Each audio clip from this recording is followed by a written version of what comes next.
Hello साथीहरू नमस्कार। के छ आराम कुशल हुन्छ? खानपिन सम्बन्धीका विभिन्न किसिमका भिडियोहरू ल्याउने क्रममा आज चाहिँ चिकन सितन, यो चिकन सितन भन्ने कुरा मेरो हात परेको छ। यो हरिलो भन्ने तपाईले सुन्नुभएको थियो थिएन? यो हरिलो भन्ने ब्रान्ड जो अर्ग्यानिक कुराहरू निकाल्छ, उसले यो 120 रुपियाँमा प्राप्त हुने चिकन सितन भनेर निकालेको रहेछ। यो है त। अब यसलाई हामी टेस्ट गर्छौँ। यो अब अहिले चलेकै छ भनौँ न। 120 रुपियाँमा चिकन सितन भनेर आएको छ अनि धेरैजनाहरूले यसको प्रयोग गरेर राम्रो छ मिठो छ भनेर भिडियो बनाएको पनि देखेको थिएँ। तपाईँहरूले देख्नु भएको थियो थिएन है। भिडियो लामो नबनाइकन खानपिन सम्बन्धीको ए टु जेड भिडियो हेर्नको लागि चाहिँ मलाई साथी बनाउनु होला। युट्युबमा हेर्दै हुन्छ भने सब्सक्राइब गर्नु होला, फेसबुकमा हेर्दै हुन्छ भने पनि फलो गर्नु होला है त। यति मात्रै भन्न चाहेँ, यति चाहिँ गर्नु होला। अनि त्यहाँदेखि सुरु गरौँ भिडियो ढिलो नगरिकन है त। ल चालु गरौँ। यसको यहाँ छ ओपन। यो हरिलो भन्ने नेपाली नै अर्ग्यानिक कुराहरू निकाल्ने ब्रान्ड हो। प्याकेजिङ चाहिँ दामी नै छ, यतिको लागि दामी नै भन्नुपर्छ। यो ठ्याक्कै तपाईँको चिकनको स्मेल आइरहेको छ क्या, सेन्ट है, दामी नै छ। यो त के भन्नु र है, स्मेल चाहिँ दामी नै छ, चिकनकै आइरहेको छ। यसलाई अब टेस्ट गरौँ है त।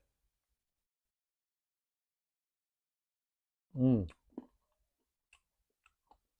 उम्,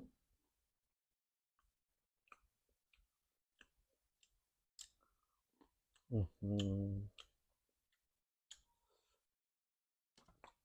अब यस्ता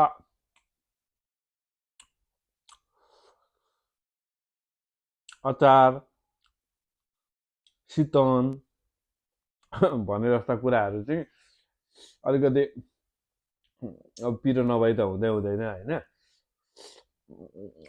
त्यो हिसाबले पिरो चाहिँ झट्का दिइसक्यो।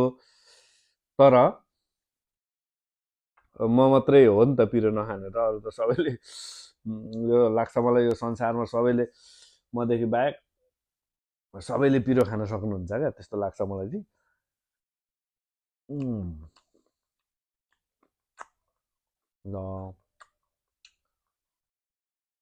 120 रुपियाँमा मैले यो भाटपाडाबाट किनेर ल्याएको, छक्क पर्नुहुन्छ यार, दामी छ टेस्ट। अब यो खाना सम्बन्धी भिडियो बनाउने फुड ब्लग भनौँ, दुनियाँ थरी मान्छेले प्राय अब मिठै भनेको हुन्छन् होइन। तर अरूतिर नजानु, यो 120 रुपियाँमा चिकन सितन भनेर हरिलोको उत्पादन चाहिँ तपाईँ एकपल्ट ट्राई गर्नु होला। अझ पिरो मनपर्नेलाई त दामी नै। म यसलाई 10मा 8 दिन चाहन्छु। 120 रुपियाँमा यति दामी उत्पादन दिएको छ होइन, नेपाली उत्पादन हो। एकपल्ट टेस्ट गर्नु होला। ल भिडियो लामो नबनाऊ, मलाई दामी नै लाग्यो है त।